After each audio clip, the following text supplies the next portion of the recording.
Shalom, Bapak Ibu sekalian yang dikasihi Kristus. Kembali kita jumpa pagi hari ini. Saya menyapa dengan kebenaran firman Allah yang terambil dalam kitab Efesus pasal 1 ayat 15 hingga ayat yang ke-17 tentang doa dan ucapan syukur dari Rasul Paulus.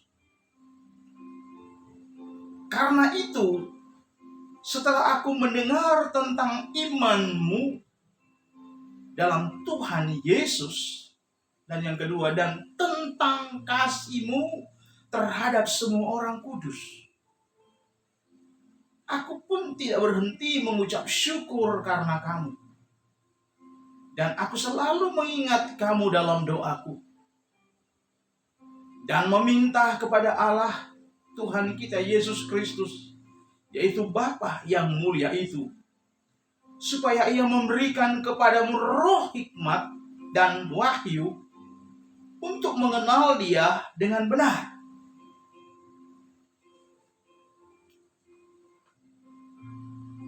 Bapak Ibu sekalian yang dikasihi Kristus, tema firman Allah pagi hari ini terambil dalam ayat yang ke-17. Bagian terakhir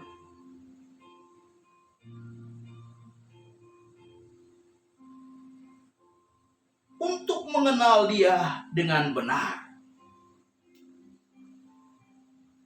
Jadi tema pagi ini adalah mengenal Allah dengan benar. Dalam Efesus pasal 1 ayat 15 hingga 17, bahasan kita dengar di dalam firman Allah, di mana doa Paulus yang ditujukan kepada sidang Efesus. Dan kitab Efesus itu tentu kita tahu latar belakangnya. Penulisnya adalah Rasul Paulus itu sendiri. Dia tulis sekitar tahun 62 Masehi. Sewaktu dia berada di penjara di kota Roma karena Kristus, karena Injil Kristus. Dan surat ini ia titipkan kepada rekan sekerja yang namanya Titikus. Dan ayat perenungan kita kembali ayat yang ke-17, supaya ia memberikan kepadamu roh hikmat dan wahyu untuk mengenal Dia dengan benar.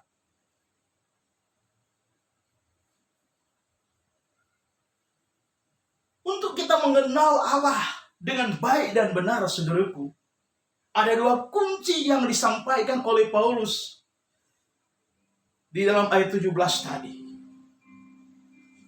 Minta roh hikmat. Yang kedua, minta wahyu. Minta pewahyuan dari Allah Roh Kudus itu sendiri. Roh hikmat adalah inspirasi yang dikaruniakan Allah kepada masing-masing orang-orang percaya, umat-umat Allah. Ketika umat-umat Allah sedang bergaul dengan Allah, muncul inspirasi, sudah luar biasa. Dia memberikan roh hikmat, bahkan wahyu atau pewahyuan, rahasia yang tersimpan berabad-abad. Dalam bahasa Inggris, revelation, saudara. Rahasia. Tentu rahasia ini akan Tuhan bukakan kepada orang yang melekat dengan Tuhan. Setiap hari dia memuji, setiap hari dia menyembah Tuhan, setiap hari dia bersyukur dan bersyukur kepada Tuhan. Rahasia Allah pasti dibukakan. Pertanyaan datang kepada kita sebagai orang percaya. Apa yang mendorong Paulus berdoa kepada Allah tentang sidang Efesus? Saudaraku, dia berada di penjara di kota Roma, tapi dia mendengar kabar yang baik. Iman mereka dalam Tuhan Yesus luar biasa. Bukankah juga demikian dengan gereja-gereja lokal di mana kita bersekutu, saudaraku? Setiap gereja lokal punya khas sendiri, mengkonsumsi makanan spiritual, makanan rohani. Kalau ada pujian, ada penghargaan, penghormatan dari lain pihak, itu hal positif, saudaraku. Paulus sendiri ketika dia mendengar kabar dari Titikus bahwa sidang Efesus mengalami pengalaman yang luar biasa dengan Allah. Sidang yang dibangun dengan begitu kokohnya Paulus membangun pekerjaan Tuhan Efesus. Semenjak dia di penjara di kota Roma, dia mendengar kabar baik luar biasa. Dua hal di dalam Efesus 1 ayat yang ke-15 tadi. Setelah aku mendengar tentang imanmu dalam Tuhan, saudaraku, dan tentang kasihmu terhadap semua orang kudus, ini kabar baik. Demikian juga dengan gereja-gereja di mana kita bersekutu. Yang kita dengar adalah kabar dari surga, kabar baik. Saudaraku,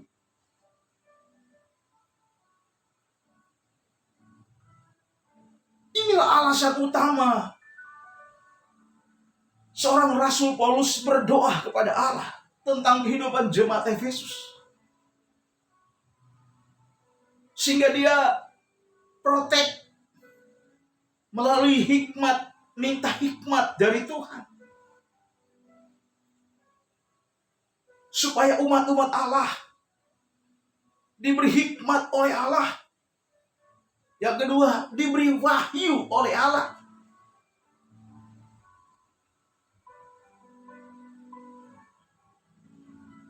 Dibukakan rahasia-rahasia Allah. Paulus berdoa kepada sidang Efesus. Karena memang kerinduan Allah yang tertinggi bagi setiap umat-umatnya yang percaya dalam Kristus. Dan Paulus berdoa agar pekerjaan Roh Kudus dapat lebih meningkat dalam diri sidang Efesus. Sebagaimana Paulus berdoa kepada Bapa dalam Efesus 3, 16 dan 17. Dia katakan apa? Supaya Allah terus menguatkan, meneguhkan mereka dalam batinia mereka. Karena dengan landasan iman yang solid, iman yang berkualitas, Allah berdiam dalam hati mereka. Karena apa? Supaya mereka berakar serta berdasar dalam kasih. Jadi Paulus merindukan supaya jemaat Efesus mengerti dan paham betul. Dikatakan betapa lebarnya yang kedua, panjangnya yang ketiga tingginya, dan yang keempat dalamnya kasih Kristus kepada jemaat Efesus. Luar biasa, saudara. Kita dapat lihat betapa Allah sangat sempurna mengasihi, menyayangi sidang Efesus.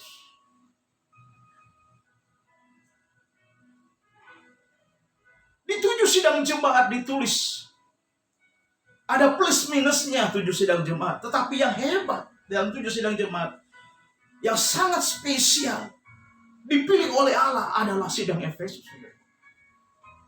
Karena apa, saudaraku? Kita tahu bersama dalam Efesus pasal yang ke-4 ayat 11. Sidang Efesus adalah pusat studi, pusat studi.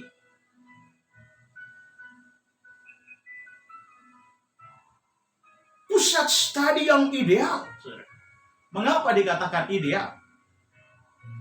Karena memiliki 5 strata, 5 karunia jabatan yang Allah lengkapi, sehingga bidang Efesus dapat mengutus para misionaris ke berbagai bangsa di dunia yang tidak ada kepada sidang-sidang yang lain. Karena itu ditulis dalam Efesus pasal 11 dan ayat 12, dikatakan dia memberikan karunia rasul. Yang kedua, dia mengaruniakan karunia nabi-nabi. Yang ketiga, karunia pekabar-pekabar Injil yang solid. Yang keempat, dia mengaruniakan para gembala-gembala sidang yang kreatif. Yang kelima, yang mengirim para dosen guru-guru besar, para pengajar-pengajar,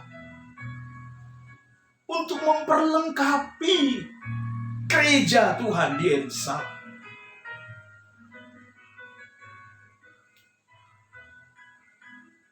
Selain itu, saudaraku, apa sebenarnya yang terbesit dalam hati Paulus bagi seorang hamba Allah? Meskipun dia berada di penjara di kota Roma karena Injil Kristus, tentu dia memahami dan mengerti persis tentang kondisi keadaan sidang Efesus. Kadar setiap person umat Allah. Sebagai seorang gembala tahu kadar setiap jemaat yang dia pimpin. Kualifikasi hidup mereka diketahui oleh gembala. Keadaan dunia pendidikan ada rapor.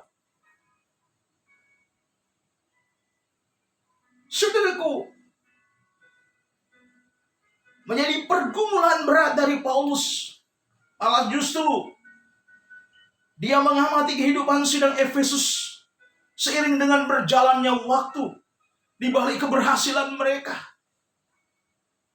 animo mereka dalam mempertahankan iman kepada Kristus, animo mereka dalam menginjil, ya, yang menjadi parameter bagi gereja-gereja lokal di zaman itu. Paulus jauh waktu telah melihat hal yang akan terjadi kepada sidang Efesus, di mana mereka dikatakan oleh kitab suci meninggalkan kasih Allah yang mula-mula. Mereka meninggalkan kasih yang mula-mula. Karena apa? Ada berbagai kondisi dan keadaan, pengajaran-pengajaran 5 strata tadi yang sedang mengimbangi pengajaran-pengajaran mereka, doktrin-doktrin tersesat, para nabi, para rasul, para penginjil palsu. Sehingga tidak heran, Tuhan pun mencemooh di balik keberhasilan sidang Efesus.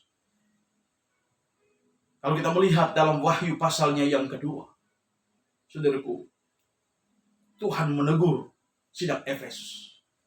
Wahyu pasal 23 dan 4. Karena itu Tuhan berkata, mari kita rawat terus, pelihara, jalin hubungan harmonis kita dengan Tuhan sebagai umat Allah, sampai Ia datang kembali. Dia dapati kita tidak berkerut dan tidak bercacat celah. Kita jaga keharmonisan kita dengan Tuhan. Jangan kita melihat potret kehidupan Efesus, sidang Efesus. Di balik keberhasilan mereka, kesuksesan mereka, sangat disayangkan mereka dicemooh oleh Allah. Karena mereka meninggalkan kasih Allah yang mula-mula. Pelayanan roh mereka berawal betapa berapi-api. Api Allah bekerja dalam hidup mereka. Api Roh Kudus menguasai hidup mereka. Mereka diberi multi talenta oleh Allah yang tidak ada pada sidang-sidang yang lain. Tapi sangat disayangkan, mereka tidak jaga reputasi baik. berakhir, sidang Efesus ini berakhir secara tragis. Sehingga kalau kita lihat dalam Efesus, dalam kitab Wahyu pasal 2, kitab Wahyu pasal yang kedua, ayat 3 dan 4, dikatakan oleh kitab suci seperti ini. Dalam Wahyu pasal yang kedua, ayatnya yang ketiga dan ayatnya yang keempat. Aku tahu segala pekerjaanmu, baik jerih payahmu maupun ketekunanmu. Aku tahu bahwa engkau tidak dapat sabar terhadap orang-orang yang jahat, bahwa engkau telah mencobai mereka yang menyebut dirinya rasul. Tapi yang sebenarnya tidak demikian, bahwa engkau telah mendapati mereka pendusta. Ayat 3. Dan engkau tetap sabar dan menderita oleh karena namaku, dan engkau tidak mengenal lelah. Perhatikan, ada pujian dari Allah. Tapi ayat yang keempat, apa yang terjadi? Namun demikian aku mencela engkau, karena engkau telah meninggalkan kasihmu yang semula. Karena itu pelajaran. Kalau kita merefleksi firman Allah yang barusan kita dengar, kita disuruh memilih oleh firman, oleh Allah. Saudara, kita jangan melihat potret kehidupan sidang Efesus. Ayo lihat kepada diri kita sendiri sebagai umat-umat pendusta secara pribadi. Bagaimana kehidupan, kondisi rohani kita hari-hari. Menghadapi terpaan badai hidup, di mana dunia dikagetkan dengan problem global, di mana wabah yang mematikan, melumpuhkan perekonomian global. Itu pun berdampak terhadap setiap person, setiap pribadi orang-orang percaya. Masih kita menjaga hubungan yang harmonis dengan Bapa kita. Meskipun dalam kondisi terpuruk, tetapi kita bersyukur kepada Tuhan. Ketika kita dibawa di zona